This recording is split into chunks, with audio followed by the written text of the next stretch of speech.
नमस्कार दोस्तों, स्वागत है आपका मिशन सरकारी नौकरी यूट्यूब चैनल पर। दोस्तों, डीआरडीओ ने सितंबर 10 के अंदर में जो वैकेंसी निकाली है सीनियर टेक्निकल असिस्टेंट बी की और टेक्नीशियन ए की, टोटल डीआरडीओ ने 1901 वैकेंसी जो निकाली है दोस्तों सितंबर 10 के अंडर में।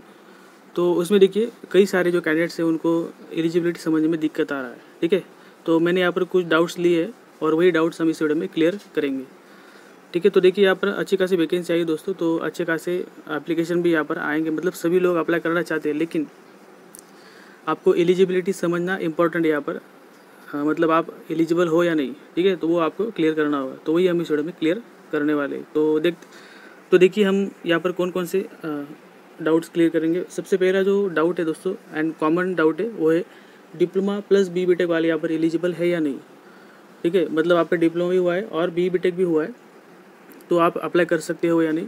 सेकंड डाउट है कि डिप्लोमा फाइनल ईयर वाले यहाँ पर एलिजिबल है या नहीं। देन डिप्लोमा आपका AICTE से ही होना चाहिए, या फिर अगर आपका करस्पॉन्डेंस है तो आप अप्लाई कर सकते हो या नहीं, तो ये भी देखेंगे। उसके बाद में फिर BSc वाले या फिर MSc वाले यहाँ पर अप्लाई कर सकते हैं या नहीं, एंड एज लिमिट का जो क्राइटेरिया है वो भी यहाँ पर हम देखेंगे। ठीक है, तो चलिए एक एक करके सब देखते हैं। तो ये देखिए दोस्तों, हमने ऑफिशियल जो नोटिफिकेशन आया था DRDO का उसे हमने ओपन कर लिया है।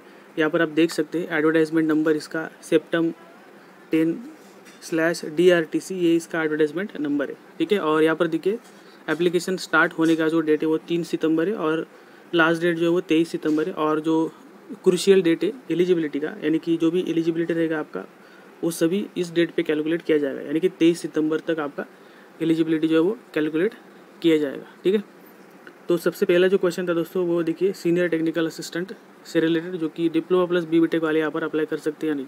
तो यहाँ पर देखिए इसेंशियल क्वालिफिकेशन में तो उन्होंने डिप्लोमा मेंशन किया है, लेकिन बी बीटेक का कुछ यहाँ पर बोला नहीं है। तो नीचे आप अगर देखेंगे यहाँ पर देखिए please note that candidate possessing higher qualification MSc और BTech और B और PhD degree as on crucial date of eligibility shall not be consider for the recruitment. तो यहाँ पर देखिए दोस्तों इन्होंने नीचे यहाँ पर मेंशन किया है कि क्रूशियल डेट जो रहेगा यानी कि 23 सितंबर तक अगर आपका बीटेक या फिर बी या फिर MSc हो चुका है तो आप यहाँ पर अप्लाई नहीं कर सकते। ठीक है, तो ये इन्होंने साफ साफ यहाँ पर मेंशन कर दिया है। मतलब अगर आपका डिप्लोमा भी है और आप बी या फिर बीटेक आपका हो चुका है अभी 23 सितंबर से पहले, अगर आपका रिजल्ट आ चुका है तो आप यहाँ पर अप्लाई नहीं कर सकते। और अगर आप फाइनल ईयर में आपका रिजल्ट अभी तक आया नहीं है 23 सितंबर तक, तो फिर आप अप्लाई कर सकते हो।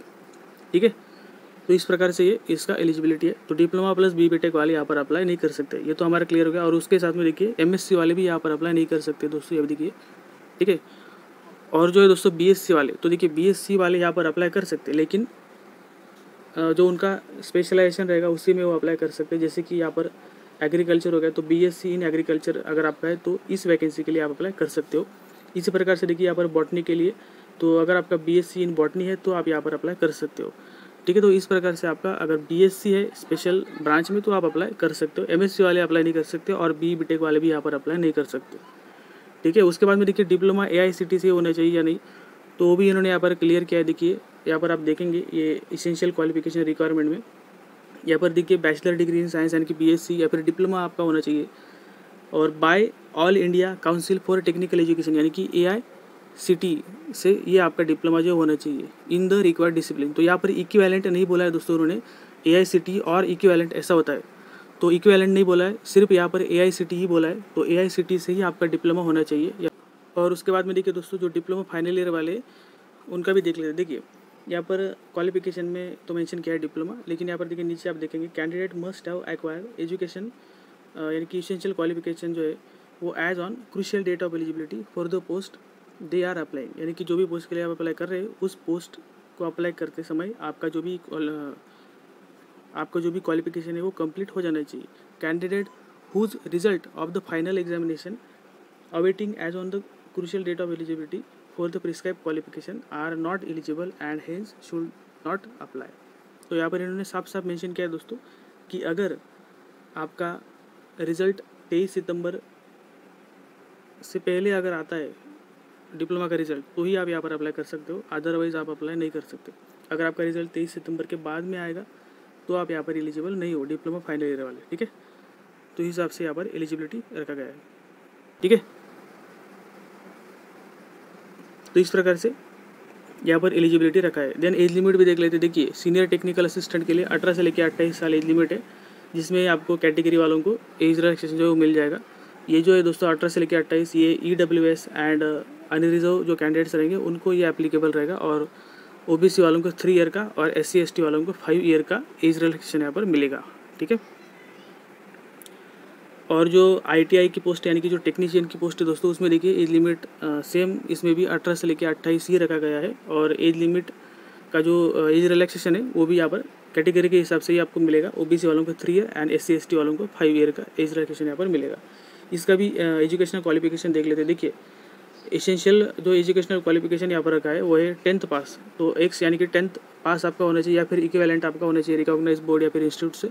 और उसके साथ में देखिए एंड ये सेकंड पॉइंट है, तो इसमें देखिए 10th पास तो आपका होना चाहिए, प्लस में आपका सर्टिफिकेट फ्रॉम ITI यानी कि 10th प्लस आपका ITI होना चाहिए। जिस भी ट्रेड में आप अप्लाई कर रहे हैं उस ट्रेड में आपका ITI होना चाहिए, या फिर दोस्तों 10th पास प्लस आपके पास मिनिमम 1 ईयर ड्यूरेशन का सर्टिफिकेट जो है होना चाहिए जो भी आपका ट्रेड रहेगा उस ट्रेड में, ठीक है। ITI का अगर सर्टिफिकेट नहीं है आपके पास तो आपका जो नेशनल ट्रेड सर्टिफिकेट होता है वो आपके पास होना चाहिए 1 साल का, मिनिमम 1 ईयर का 1 साल का आपके पास नेशनल ट्रेड सर्टिफिकेट होना चाहिए उस ट्रेड में, तभी आप अप्लाई कर सकते हो।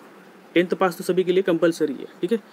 और या फिर दोस्तों 10th पास प्लस अगर आपका अप्रेंटिसशिप है तो भी आप यहाँ पर अप्लाई कर सकते हैं। यहाँ पर देखिए अप्रेंटिसशिप अगर है दोस्तों आपका नेशनल अप्रेंटिसशिप सर्टिफिकेट उस ट्रेड में, तो भी आप यहाँ पर अप्लाई कर सकते हैं, ठीक है। तो 10th पास तो कंपलसरी है, और उसके अलावा ये 3 ऑप्शन यहाँ पर दिए। अगर आपका ITI है तो, या फिर अप्रेंटिसशिप है तो, या फिर नेशनल ट्रेड सर्टिफिकेट अगर आपके पास है तो भी आप यहाँ पर अप्लाई कर सकते हैं। तो ट्रेड यहाँ पर देख लीजिए, कई सारे ट्रेड है दोस्तों यहाँ पर। फिटर हो गया, इलेक्ट्रिशियन हो गया, ग्राइंडर हो गया, मशीनिस्ट हो गया, तो मल्टीपल ट्रेड यहाँ पर अवेलेबल है। वैकेंसीज भी अच्छी खासी आई है दोस्तों। तो आई होप दोस्तों आपको समझ में आ गया होगा। तो अगर आपको कोई भी क्यूरी होगा तो आप कमेंट करके पूछ सकते हैं। तो इस वीडियो में इतना ही, मिलते हैं नेक्स्ट वीडियो में, तब तक के लिए धन्यवाद।